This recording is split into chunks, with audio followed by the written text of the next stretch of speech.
This is the Impunities of a Podcast. Fergus Hodgson, your host. I am managing editor of the Impunity Observer, and I have my colleague, our editor at large, Steve Hecht, with us. So we are a geopolitical publication focused on aligning Latin America and Anglo-America, the nexus between the two, with a particular interest in the rule of law. And these live streams with Steve are an opportunity for us to go over his work each month or every couple of weeks and make them, just to chat about them, make the content more palatable for a broader audience. And Steve, he's always productive. I'm super proud of our team. Steve is our leader, and we have a great team. We've got Mauro Echeverria, Sebastian, and Paz Gomez. So we have a great team. And Steve's latest couple of articles, he's got 3 up with BizPack Review. That's the best place to go to get his English language articles published right away. And we always put these out over Twitter, Telegram, whatever platform you want to be on. So, Steve, you've been focused a lot on, I guess, this Trump raid and then how it relates to what's going on in Guatemala. Now, the Zamora case. So, do you want to, because I think this article does, let's say, give the context. Your main one had the headline, Trump raid is part of plan for dictatorship. Now, let's clarify this. A lot of people will say that's hyperbole, that's ridiculous, but you really believe that. Let's clarify. What do you mean by plan for dictatorship? Do Democrats really want another Venezuela or Cuba? I think that most Democrats have no idea that that's where their policies will lead. I think the people managing Joe Biden know exactly that that's where the policies will lead. And you have to differentiate between the people that follow it and the people that manage it. So the followers believe the lies. They lie to themselves and they repeat the lies that they've been told. And they're kind of pre-programmed to believe it. That's what demonization is all about. Demonization polarizes. In other words, the end result, the end goal is power. But to achieve that power, the totalitarian first needs to polarize people. And they do that by demonizing the opposition. If you notice that Biden, who occupies the White House, as president of the United States, Biden just recently talked about how awful the MAGA crowd is. That's Make America Great Again. That's what MAGA stands for. And as far as he's concerned, everybody who supports that is a terrorist, a white supremacist, an evil person. And the reason that they do that, and they've done this throughout history in different countries, is that they want the people that follow them to be agitated, angry, and fearful of the other. They always need a demon on the other side. So they use Trump, but it's not about Trump. They demonize Trump, but it's really about his people, as Biden said. You have to demonize the entire sector of the population who supports the policies that are a threat to you.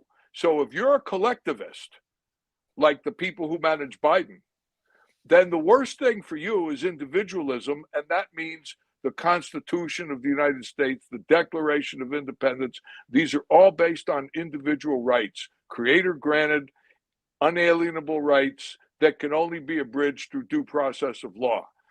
This is an absolute obstacle to the collectivism of identity politics, where people are judged not on the personal qualities that they have or don't have, or characteristic, whatever. They're judged on what group do you belong to. That is racist. It promotes division. It promotes hate and eventually violence. And that's precisely what the people who manage Biden are trying to do.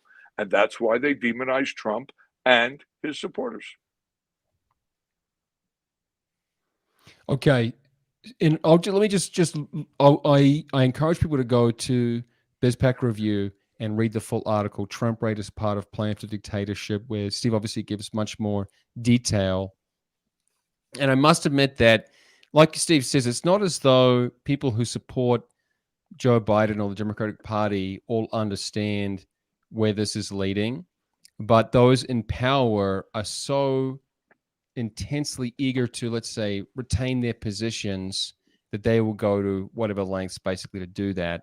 And that's why we see, this is not new, of course, but we do see the FBI and other federal agencies being politicized and used against whoever is not in power at that time, which really does signal to me that you are in more of a dictatorship-like regime when those who are not on board are targeted for prosecution or persecution. So, and one thing interesting about that the Trump raid is the way that, with time, I think everyone now is realizing that the executive branch knew exactly what was going on, and any kind of distancing was just a shallow or dishonest distancing.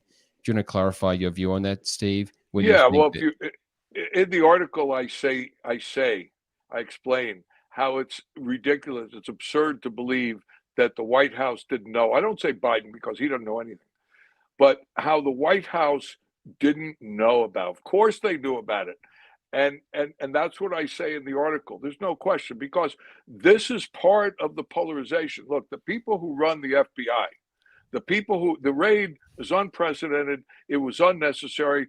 We can go through all kinds of details and analysis, but it's pure politics. Now, because of demonization, the people who hate Trump, who are emotionally involved and cannot see facts, because that's the purpose of demonization and polarization. It keeps people in line. Oh my God, we can't have these people in power. If these people come to power, we're all going to be slaves. We're all going to be in chains, whatever bad thing you can think of. If Trump and his people come to power, that's the end of the world. So therefore, the people who follow the Biden regime will give a pass to anything that the regime does. They will accept anything as being necessary to keep the bad ones out of power. Now, what that means is that you're stuck either way. If it were true what the Biden managers want everybody to think, we'd be caught between two dictatorships. Now, that's simply not true. The dictatorship is on the Biden side, period. And you can see that by their abuse of power, how they use the FBI. On the other side, and this is the point of the article, we have to recognize this totalitarian assault, but we have to beat them within the rules. They want Trump or whoever comes in to do to them exactly what they're doing to everyone else. They want Trump to come in and misuse the FBI. That way, you have to choose between two dictatorships. It's the way that they keep their hopes alive. The worst thing that can happen to them is that their opponents come into power and they manage to somehow restore the culture and the Constitution and respect for law. Because the truth of the matter is, you can see a guy on TV like Alan Dershowitz. Okay, the guy voted for Clinton. He voted for Biden. He said so. And yet he defends Trump. Why? Not because of Trump, not because he likes Trump. He defends Trump because if he doesn't defend the rule of law, then everything is lost. And that's the whole point. What the Biden people are trying to do is completely destroy the rule of law. And on the other side, we have to reestablish the rule of law. It's not the opposite.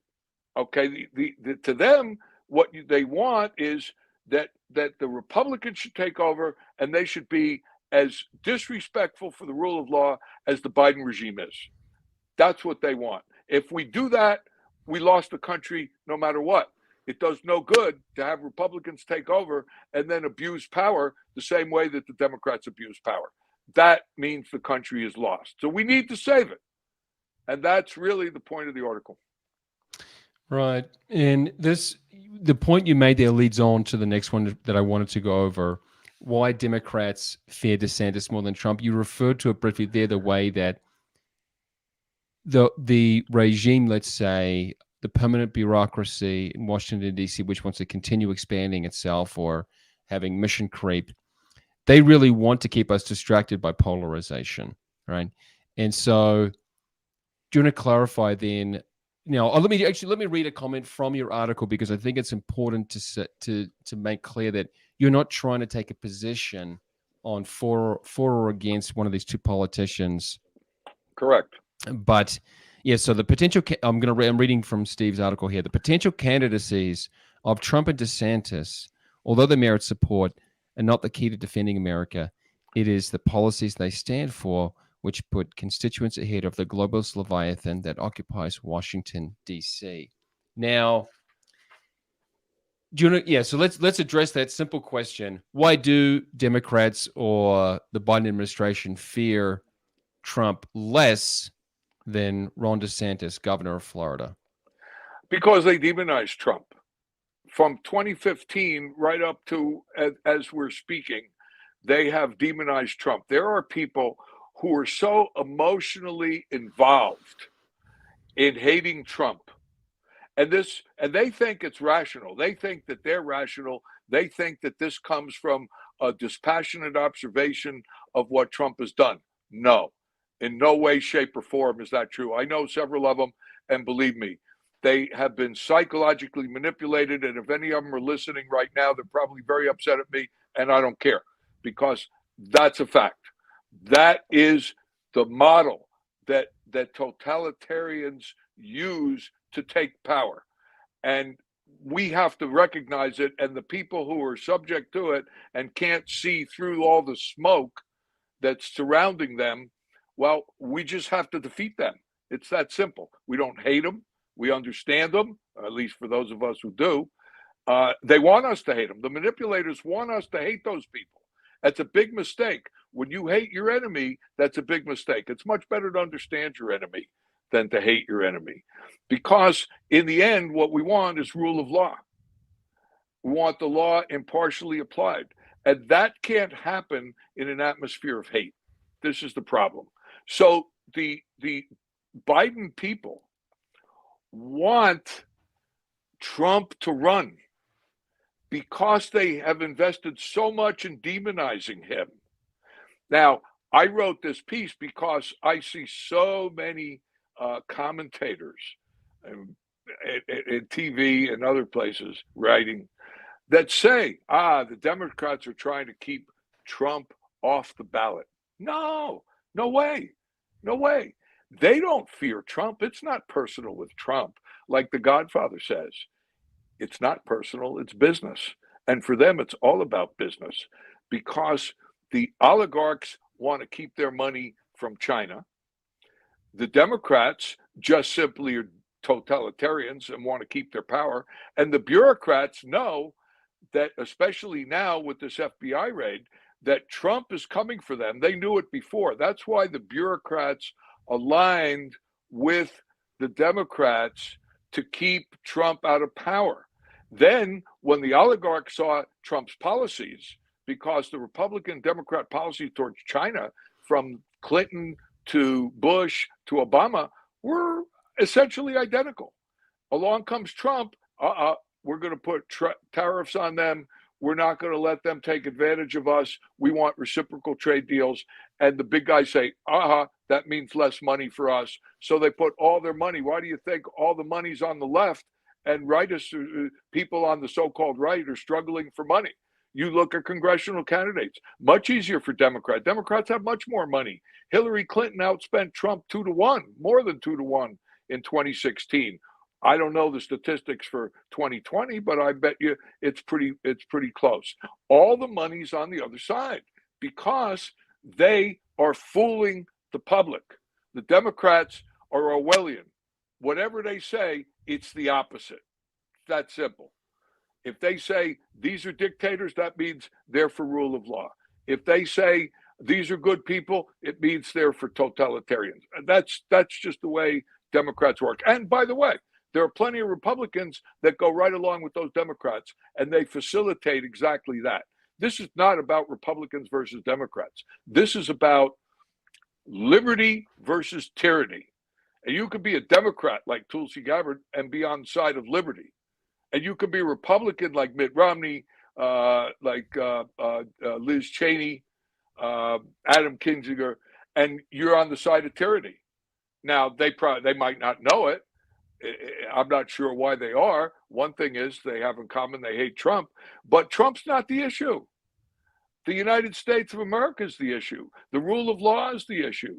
Individual creator-granted rights that can only be abridged through due process of law, that's the issue.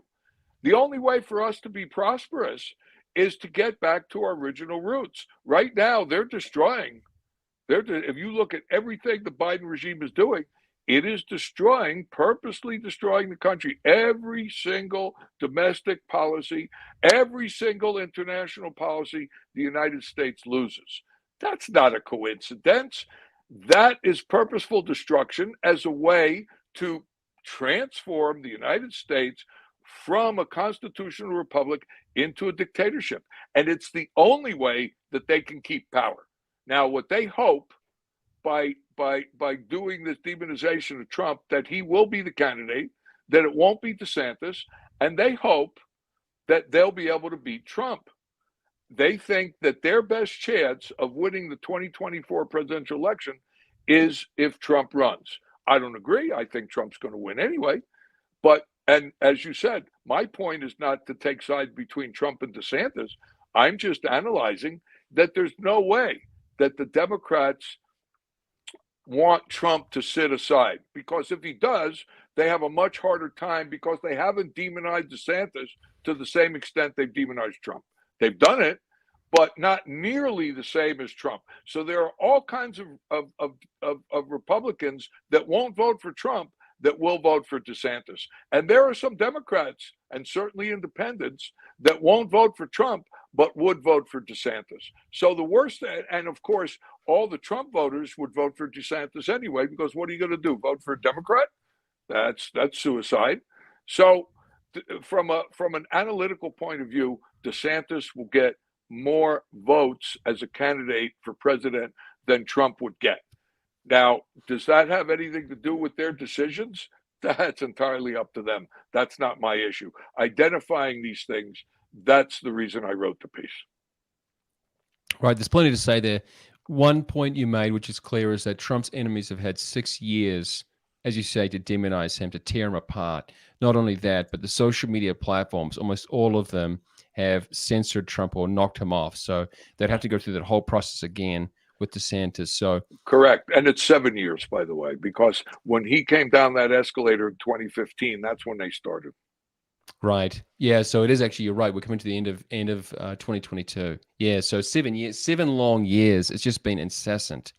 So the other bit about donations or funding, many people have the false notion that people who advocate for freedom somehow have more, let's say, business interests backing them. This is simply not true. The people who donate, typically the big money, are crony capitalists, right? People with vested interests, and they prefer establishment politicians, rhinos, and I hate to say it, but big government Democrats. And so the people who really support freedom on the side of the constituents are not the ones getting the big donations. Now, correct. You had a third article in BizPac Review this month, and that was about the Zamora case in Guatemala and how this, let's say, manipulation from the State Department and progressive media, legacy media, has shown itself in Guatemala with the Zamora case. Do we have any updates on what's going on there? No, not really. That thing is in the process. And the article, the overall context for the article is that now that the FBI is big in the news, there are a lot of people that didn't understand before that now understand how corrupt the FBI is, how politicized justice is. And I hope they come to understand, and I'll write some more about this, that a democratic republic cannot survive that. You've got to get back to equal justice. It's impossible, but you aspire to it. And the United States has had it in the past. And I hope that it can recover it. But right now, the Democrats, or the people who manage Biden, have taken that away and are in the process of destroying it, and we have to recover it. But the federal bureaucracy is a big part of that, because bureaucrats like more power, higher wages. They feel that they are above the law. They are not subject to the executive branch. Now, that's not according to the Constitution. They don't believe that they should be subject to the executive branch. Now, one of the big examples of this is the State Department. The State Department is run by career bureaucrats. You know, there's the guy Blinken, Secretary of State. I would bet you, I don't really know, there's no way for me to know, but I would bet you that he has very little idea of the unbelievable, and I say unbelievable because I didn't believe it, but now I know it's there, so unbelievable is not the right word, astounding, disgusting criminality that's at play in the State Department on the career level. That in terms of Guatemala policy, they have so much to hide that even State Department personnel have committed crimes. Now, the people that they support have committed crimes, and they're out in the open attacking the government for what, and they shouldn't, because the criminal prosecution is autonomous in Guatemala, and the judiciary is also. So they're claiming that the Guatemalan government is persecuting anti-corruption fighters. Those are the State Department's people. But if you look at what they've done, it's so obvious, the criminality is so obvious, that the State Department is really exposed. That to show that criminality and compare it with what the State Department says and does, it makes them look awful. Now, the State Department had to prevent Consuelo Porras, the prosecutor general in Guatemala, from being reappointed. And they went overboard, and they ran afoul of Congress. And a number of senators and representatives from the House wrote letters to Blinken, asked questions of State Department people, Blinken and his second, in congressional hearings. And even there's a document circulating, purportedly a State Department document, that shows, it's a blueprint of how to keep Porras from becoming reappointed, which is a blatant interference in Guatemala's internal affairs.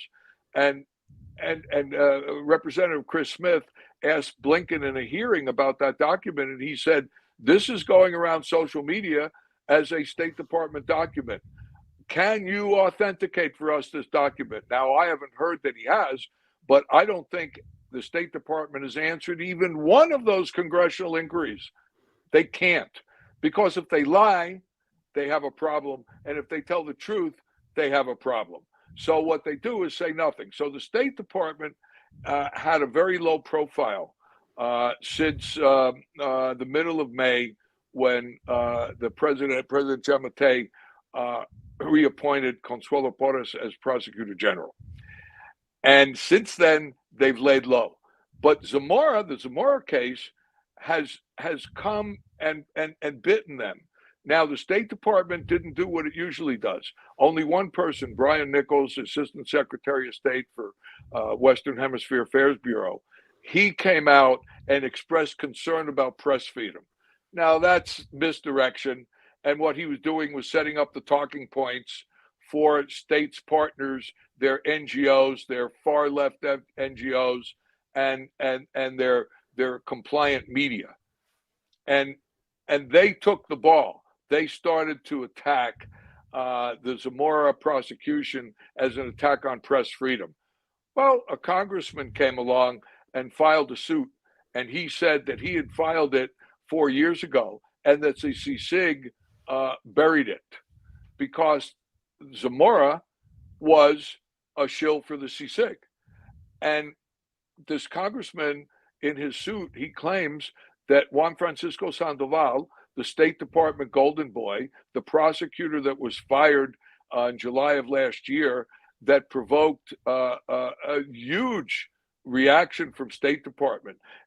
Multiple officials from USAID, the administrator, the assistant administrator, and various assistant secretaries of state and other people, spokesmen, the secretary himself, they all attacked Porras.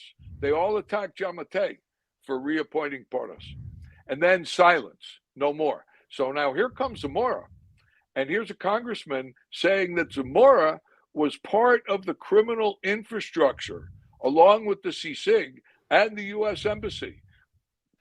And that this criminal infrastructure is at risk. I mean, they know this, the State Department knows this. And so if the Zamora case goes forward and more things come out, and if Zamora himself decides to just all of a sudden tell the truth, then the State Department is going to be further exposed for what it is. But there's really not much they can do about it now. They have to let their media and NGO partners carry the weight, and they have been carrying the weight. And it's a time bomb for the State Department. And it's pretty clear that the State Department is concerned what happens if Republicans gain control of Congress and they actually have real hearings. Of course, the State Department will stonewall and they'll try to trade off. They'll say, hey, I'll give you this thing. You want this ton of gold over here? Distribute it among yourselves and leave us alone on the Guatemala thing. And so what we need in the United States to get the federal bureaucracy to do what it should be doing is we need attention. And the State Department's trying to do everything they can to avoid that attention. Right. Folks, we've raced through the half hour with Steve. And as he said, this Zamora case is really, it portends a very revealing or difficult time for U.S. State Department officials who've been acting, let's say, criminally or at least in bad faith in Guatemala. So please do follow us at impunityobserver.com. And for unlimited content, go to impunityobserver.com/subscribe. We have great deals there. It's very affordable, and you simply will not get content like the Impunity Observer, especially with Steve's expertise and knowledge of what's going on in Guatemala. We're unmatched, and I'm proud I have no resistance in saying that there's no outlet covering the content, covering the topics we're covering. So yes, go to impunityobserver.com/subscribe. Otherwise, follow us on all the channels, Twitter, Telegram. I lose track. We're on a whole bunch. And of course, please do subscribe on this YouTube channel. Steve, thanks for chatting this morning. Have a great trip back in Florida. And I look forward to reconnecting soon. Okay. Thanks very much, Fergus. Great job. We'll be in touch. Beautiful.